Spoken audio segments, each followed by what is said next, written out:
Welcome to the Learning Pines YouTube. We hope this video helps. In this video, I will show how to make bread Vagarni.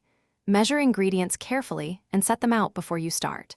Combine 500 g flour and 7 g yeast, then add 300 ml warm water to activate the yeast.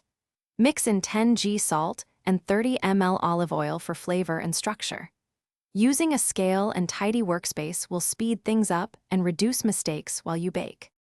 Kneading transforms a shaggy mix into a cohesive, springy dough. Use the heel of your hand and fold, push, and turn for about 10 minutes, or until the dough feels smooth and elastic. When a small piece stretches thin and translucent without tearing, you have the right gluten. Place the dough in a lightly oiled bowl, cover it, and let it rest somewhere warm until doubled in size for best results. If you are finding this video helpful, please subscribe and like to support the channel. Quick recommendation: grab the Oala water bottle for reliable hydration while you bake, with a leak-proof lid and easy sip that fits most cup holders, making it perfect for busy kitchens. I use mine on the counter during long rises to remind me to drink more water.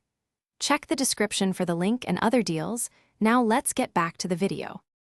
After the first rise, gently deflate the dough and shape it into tight loaves to trap gas and encourage oven spring. Let shaped loaves bench rest briefly, then score the tops to guide expansion. Preheat your oven to 220 degrees C so it springs quickly when placed inside. Bake for 25 to 30 minutes until the crust is deep golden and the internal temperature reaches about 95 degrees C for fully baked, tender crumb. Thanks for watching. Consider subscribing if we helped you.